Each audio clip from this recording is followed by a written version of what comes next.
Welcome to Horsing Around Virginia. We're at the Washington International Horse Show at the Verizon Center in Washington, D.C. So we are around Virginia. The show started in 1958 and features some of the finest riders from around the world. I'm here with Kama Godek, who's one of the competitors at the Washington International Open Jumper Division, and she has a couple of horses here. I have Air Force One, which is a horse I've had for 6 years. I brought along as a 6-year-old. He's 12 now. And I have a new horse that I got in June named DeGrand, and he's an 8-year-old. I'll do him in the Puissance tonight. President is what I call Air Force One. I'll do him in the speed class tonight and in the Grand Prix, which is the World Cup qualifier tomorrow. Oh my gosh, that's amazing.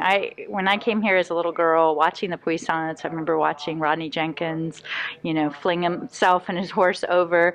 About how high will you be jumping with DeGrand tonight?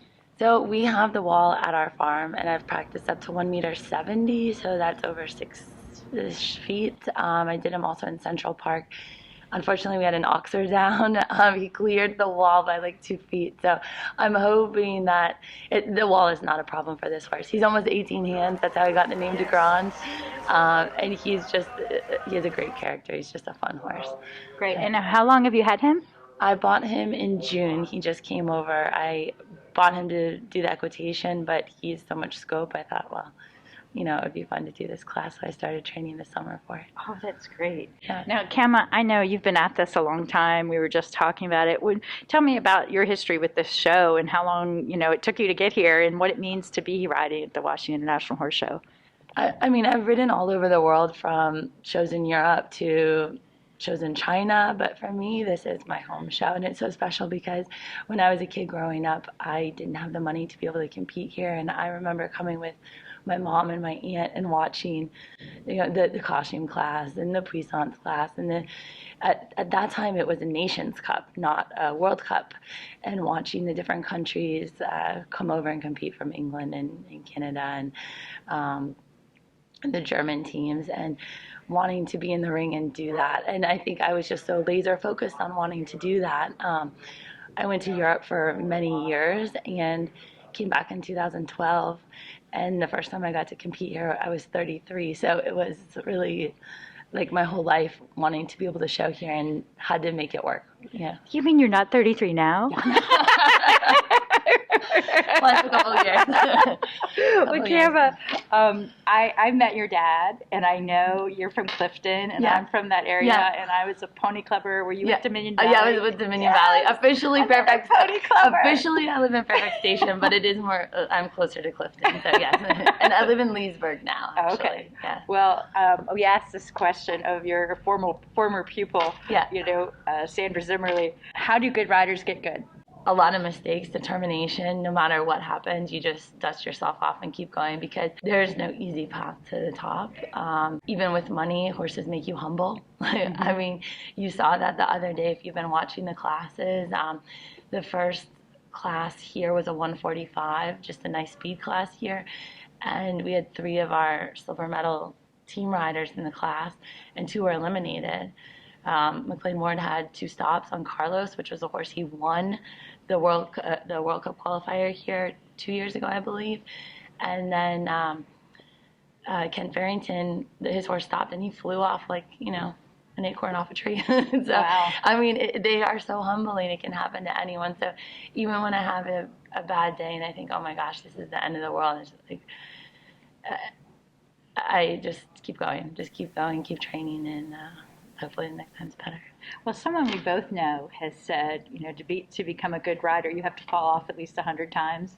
I lost really? count a long time ago. I think I've fallen off I'd like to think I've fallen off every possible way, and then I come off again. I'm like, I never fell off that way before.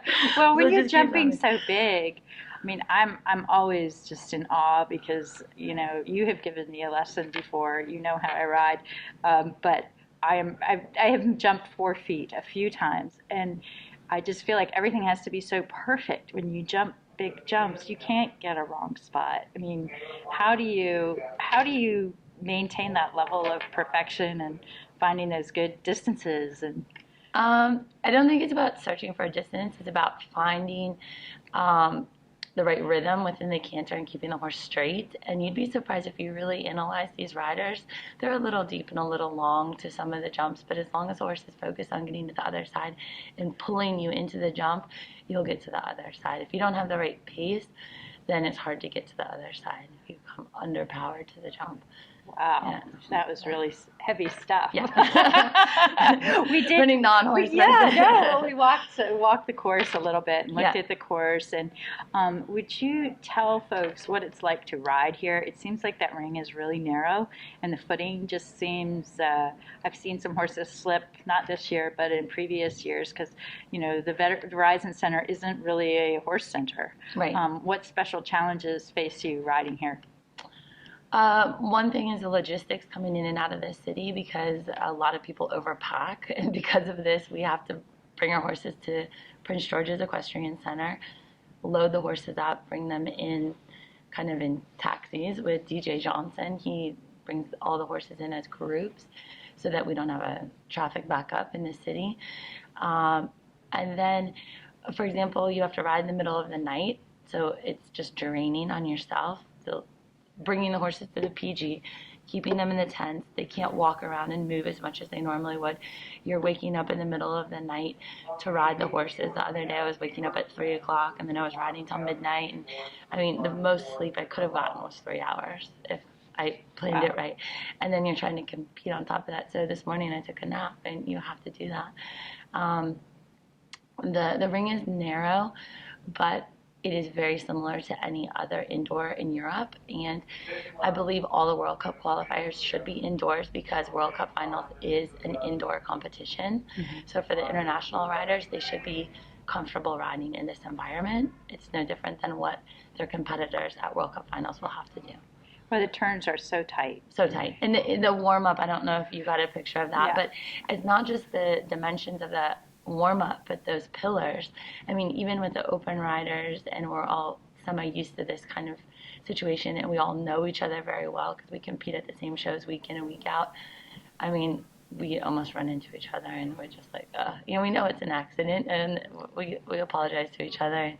I can only imagine in the lower levels, if you're doing the children's jumpers or adult jumpers, you don't know your competitors as well because you're not at the same shows. And you're nervous because it might be your first time here, which adds to the stress and the warm-up. And your horse knows. Your horse feels all of it. Well, my horses were competing in Europe. I was competing a lot in Europe, and this scenario is not unfamiliar for Europe. There are a lot of city shows. They don't always hold them in basketball-type arenas, but in convention centers. So sometimes the warm-up's a little bigger, but sometimes it'll be similar to this. Well, I'm really excited for you, our hometown girl. Yeah. Right, tonight. Yeah. We'll be pulling for you. Yeah. Another big question people want to know, I mean, you have some great horses. And I know you're really good at picking horses. Mm-hmm. Could you tell us a little bit what you look for? And, I mean, granted, what you're riding is a rocket. You know, what I ride is not a rocket. Yeah. So what do you look for in a horse for yourself at this level? Yes. For myself versus a horse for a kid, because it's something completely different. Yes, exactly. So what I'm looking for is their enthusiasm to get to the other side, that they're eager to jump, that I'm not looking at their style as far as their front legs or back legs. So many people want their knees like perfectly tight in their chin. I actually don't really want that, because it means they're a little bit at their max capacity at a low level. Maybe when it's 160 they can be like that, but when it's a 4-foot jump, I don't want them as high as they can be, because it means that they're putting all the effort, and I don't want all their effort to be at 4 foot. I want it to be at 5 foot. I'm looking at how much energy they put on the ground on their takeoff stride. That stride, I'm looking at what's happening on the takeoff. Okay. And what about confirmation? What do you look for? Throw it in the window. Throw it out the garbage. Doesn't matter. Just the way they move. Totally irrelevant. The way they move, not totally the way they irrelevant. look. So straight shoulder, Totally slopey shoulder. Totally irrelevant. Because, I mean, I look at horses for racing and try to figure out how they're going to move based on how they're put together. It is in their heart and their head, and you have to be able to see that. You have to see what's in their head. If you lined up all the horses that'll be in the Grand Prix on Saturday night here, you're going to have one that's like Lauren Hoff's Ooh La La. That horse is maybe like 1530, maybe 1530. It's Wow. very small. And I'm trying to think of the biggest horse in the class.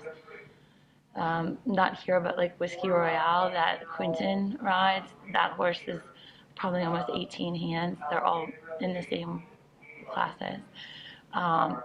It's their attitude about loving to jump. Okay, well, we're going to take it down. We're going to break it down for the people who are Yeah. not at your level Yeah. and maybe that are just starting out. You know, what advice do you have for somebody who sees you, a little girl who's out in the stand tonight, who wants to be you? How does she get started? So find a lesson barn, find somebody who's, it's, you know, you've got to get started somewhere, and you ride as much as you can. Yeah, and work hard. And you will have bad days, but don't throw in the towel just because you have a bad day. Okay. Yeah. Well, I hope you have a great day. Yeah, thank you. If you fly over that wall tonight. Yes, so me too. Thank you so much for taking the time out of your very busy schedule. And you're so calm and relaxed. And I think if I were thinking about jumping a 6-something wall later, that's why I don't do what you do. But the horse I'm on, he's easy over the wall. That's not a problem. I'm not worried about it. All right. Well, best of luck. You're going to Thank you very much.